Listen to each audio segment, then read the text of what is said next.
বাংলাদেশের রাজনীতিতে নতুন অধ্যায়ের সূচনা। নতুন রাজনৈতিক দল জাতীয় নাগরিক পার্টি বিসিপি আত্মপ্রকাশ করল রাজনীতিতে আয়োজিত এক জমকালো অনুষ্ঠানে। এই দলে মূলত কে কে আছেন আর তাদের লক্ষ্য কি জানতে পুরো ভিডিওটি দেখুন। শুক্রবার বিকেল 4টায় ঢাকার মানিক মিয়া এভিনিউতে অনুষ্ঠিত হয় জাতীয় নাগরিক পার্টির আত্মপ্রকাশ অনুষ্ঠান।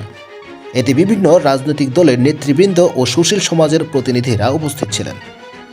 আর এই অনুষ্ঠানে যোগ দেন জামায়াতে ইসলামীর মিয়া গোলাম পরোয়ার, নাগরিক ঐক্যের মাহমুদুর রহমান মান্না, গণসংহতি আন্দোলনের জুনায়েদ সাকি, হেফাজতে ইসলামের আহমেদ আলী কাসেমি, বিকল্পধারার মেজর অফ আব্দুল মান্নান সহ বাংলাদেশ খেলাফত মজলিসের মাওলানা জালালউদ্দিন আহমেদ। এই নতুন দলের আহ্বায়ক হয়েছেন মোহাম্মদ নাহিদ ইসলাম, যিনি সাম্প্রতিক সময়ে অন্তর্বর্তীকালীন সরকারের উপদেষ্টা ছিলেন। সদস্য সচিব হয়েছেন আখতার হোসেন। এছাড়া অন্যান্য গুরুত্বপূর্ণ পদে রয়েছেন সামান্তা শারমিন, আরিফুল ইসলাম আদিফ, তাসনিম জারা ও নাহিদা সারোয়ার। দলের পক্ষ থেকে জানানো হয়েছে, তারা নতুন নেতৃত্বকে গুরুত্ব দিয়ে গণঅভ্যুত্থানের ধারায় রাজনৈতিক পরিবর্তন আনতে চায়।